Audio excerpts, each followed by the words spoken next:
Parents, we got to talk about something that is a big misconception, a big misunderstanding that a lot of people have, and that is the truth that less is more. There's so many times when you're going through the healing journey with your kid, you might be doing too much, and it feels backwards because you want to do more. Your biggest fear, your biggest regret is, am I doing enough to help them thrive? Am I doing enough to make sure that they're at their best? And what we need to do is sometimes slow down and realize that we can be doing too much, or at the very least doing it in the wrong order and not getting as much out of it as you should. So let's go through this. I want to talk about why so many of the families that we talk to are doing all the therapies.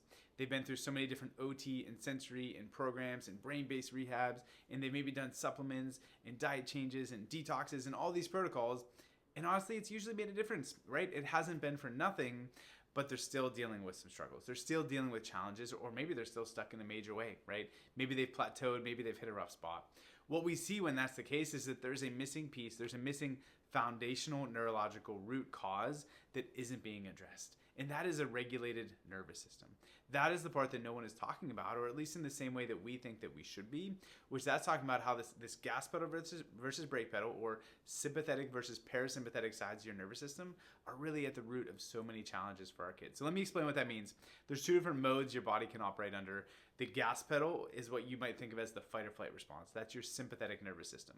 And that gas pedal is okay. It's there for a reason, right? We need that temporary stress response, but we can't get stuck there. You can't get stuck in stress, because then that brake pedal, which is your parasympathetic side, your growth and development and rest and relaxation and all the good stuff we need for thriving, that brake pedal parasympathetic tone gets shut off if you're stuck in survival mode. So a big shift between those means that you can't really integrate therapies properly. You're going to feel stuck. You can't get the most out of the supplements and the diet changes and the other things that you're doing because your nervous system's in fight or flight, right? That is what I think isn't talked about enough, is your nervous system is the operating system. It's the air traffic control center of everything else. So when that is dysregulated, you're not going to be able to build upon that faulty foundation, right?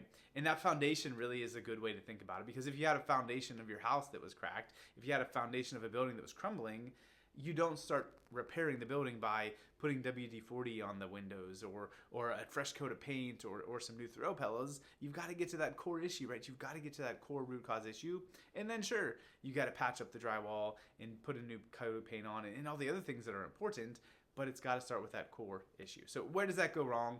We see it start so early in life. We see the perfect storm is what we'll use as the language to describe this story of kids stuck in stress. That perfect storm journey so frequently starts at the start of life. It's prenatal stress. It's birth trauma, birth intervention. All of those are putting a massive stress response into that newborn system, because if mom is going through life in survival mode, then that's what the baby's nervous system is being hardwired for as well. When we add to that birth intervention or birth trauma, especially C-section, vacuum, forceps extraction, that is massively injuring and damaging that brainstem, upper neck area. Guys, this is the brake pedal. This is your growth and development and rest side of it, right? This is the vagus nerve. If that's impacted, you can't regulate. You can't do it. It's like you're trying to add things on top of that faulty foundation, right? You're missing the core operating system, and you can't improve from that. So we got to start with that, right? We got to start with that understanding of where does it come from. The birth process is the most frequent spot. And then we see colic, reflux, constipation, ear infections. That means early antibiotic usage, other toxic exposures. Those just compound and get the kid even more in that stress mode. And then we get into more demands when we get to school age, developmental challenges. Maybe they're behind in school. Maybe there's behavioral challenges that are showing up. Or there's just the unfortunate stresses of being a kid and having peer interactions or bullies or negative things that they're exposed to in that way. All of that can build and lend itself to being factors that get a kid stuck in that survival mode. So what we need to do is, before we try to work on all the therapies and maybe the motor and the tone issues and the developmental side of it, we've got to unlock the ability to heal. If you can't heal, if you can't be in that regulated state, you're not going to really make progress, or at the very least as much progress as you could be doing otherwise. So that's our big mission, is let's unlock the ability to heal. And then, yeah, you probably will need the therapy or the modality or the extra support or the diet work. That stuff is important. But for so many of the kids, after we get that healing from the inside out, they don't need the other supports, right? They don't need those other extra additional supports and therapies, because their body knows how to heal, right? That is our foundational belief, is our nervous systems heal, our bodies heal from the inside out. The best way that we can thrive is above down, inside out, not outside in, right? Let's unlock that innate ability that kids have. So that's what we got to focus on, guys. That's why I love the scans, right? As a little side note here, that's why I love that we can measure the nervous system objectively. That's what we do with our scans here at Thrive. We get to actually put pen to paper and say, hey, how is your nervous system functioning? Are you in a well-regulated state? Is your nervous system in fight or flight? And then we can track that as we go through our care to do whatever we can to get them into a more chill, more regulated, more calm state, so that then everything else that you're doing can build on that too. So let's start by healing internally.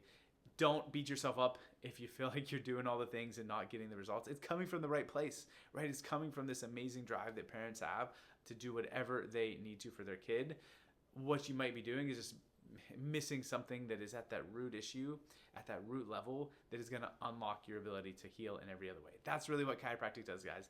Unlocking that foundational neurological dysregulation means that you can build on it easier. It means that you can get more out of all the stuff you're doing, right? If you're already doing all the diet and nutrition and therapy work, make sure that you're getting as much out of it as you should. That's our message. I hope that helps. Less is more, guys. Less is more.